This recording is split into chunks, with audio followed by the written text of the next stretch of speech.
creation of the original goes back to, the early 80s in France, looking for a project and developed this idea built around Victor Hugo's Les Miserables. And it was highly successful in its early incarnations in France. And Cameron Mackintosh became interested and contracted with them to pursue it on a much larger scale, brought in someone who translated the lyrics at the time into English, and proceeded to plan for a West End production. They opened it in the West End, I want to say in around 1984, 1985. Very successful, and got a lot of interest across the pond in America. And of course, Cameron Mackintosh, I think, always intended to bring it to Broadway. Indeed did, and it was a smash success here. Although that was slow building.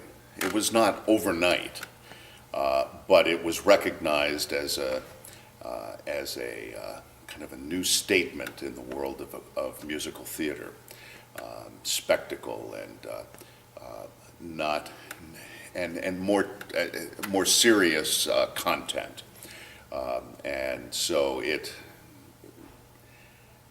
ended up performing in 3 places, Paris, London, and Broadway all at the same time. Eventually, productions all over the world. I think next they went to Toronto, and then there was Japan, and I mean, to the point where it's become one of the most produced shows in history. Briefly, what's the synopsis of the play? Well, I don't know how you synopsize Victor Hugo's rather large manifesto, but it's the plot line follows the story of Jean Valjean, who has been imprisoned for 20 years from his very early life for stealing a loaf of bread, and nothing more than that. And so, in a sense, was wrongfully imprisoned. Or not judiciously, shall we say. And he has a counterpart in Inspector Javert, who becomes kind of the bane of his existence. And Javert and Valjean are, in my opinion, kind of Janus type. They're 2 sides of the same coin. They're cut from the same kind of cloth. And so Valjean is released, but cannot proceed very effectively. So he resorts to some of his old ways, steals some silver from the bishopric.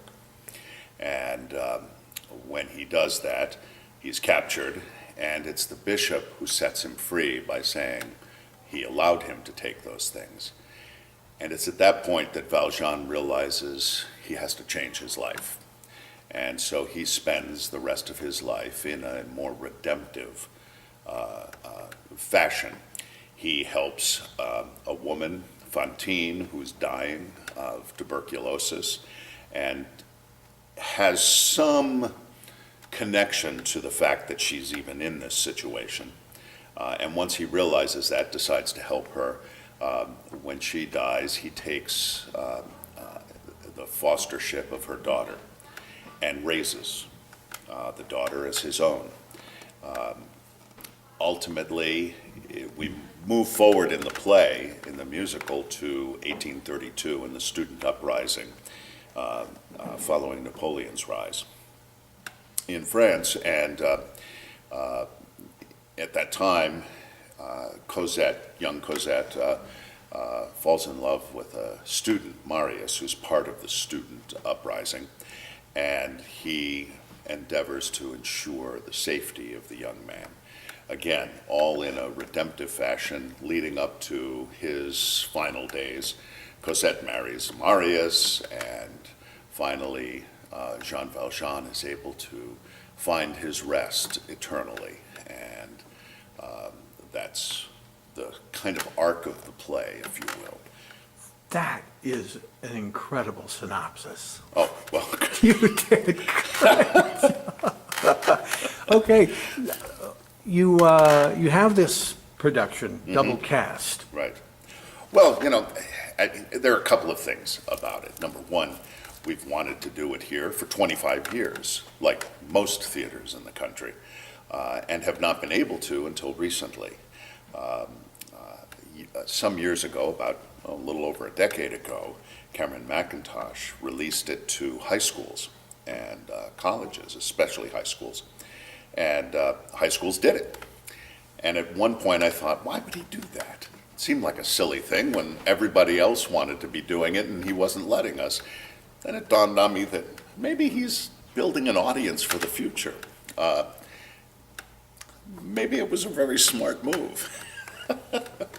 Well, this last year, the rights were finally released for a limited time, actually, to community and regional theaters, because it's coming back to Broadway once again in 2014.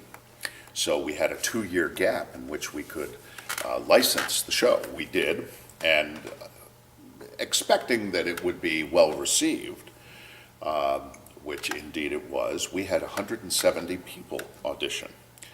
Most in our history. I think prior to that, we came in around 120, 125. Most recently for Beauty and the Beast, big Disney, obviously, and lots of kids. This brought in lots of adults. We ended up having the great opportunity to double cast if we chose to. And being a community theater, one of the most important things is to be able to bring in new people. It's a tough thing sometimes to do because you also want to build the best show that you can, and you don't always have the luxury of making it available, making shows available to everyone. I'd say once in a generation you get a show where people come out in large numbers, and this is that show. And with that comes the potential to change the face of the theater for the next decade. So it made good sense if we had the abilities inherent in this group to double cast our main roles, which we were able to do, which was very exciting. Hence, we double cast. We have a lot of new faces. We have old faces, or older faces, veteran faces, shall we say. And then we have some hyper veterans involved in it. The director, Jeanette Mason, myself, we go back. What's your title? With the show? Yes. Associate director. Kind of making sure that I've got Jeanette's back, if she needs me. And I also spent a lot of time working on some of the production elements and making sure that they were solidified and completed. When's opening night? Opening night is October 4th, tomorrow. By the time this may be seen, it's probably already opened, but officially. How long is the And it production going to run for? It's going to run through the entire month of October through November 2nd. 5 weeks, longest run we've ever had. With the double casting, they alternate nights. Each one gets, I think, 10 or 11 performances, something like that. And it's a very satisfying show right now. Some wonderful talent on stage. A group of mixed cast people, because we weren't able to have one or the other cast. So we mixed them, sang for Rotary, Traverse City's Rotary Club, on Tuesday this last week. And it was just a treat for everybody, including, I think, the cast, because it was their first time in front of an audience. And Rotary just loved them. They went nuts, Fantastic. got a standing ovation, so. Phil, I can't wait until opening night. Thank you very much for this interview. Sure. You're very And I hope welcome. that you get full houses. So do I.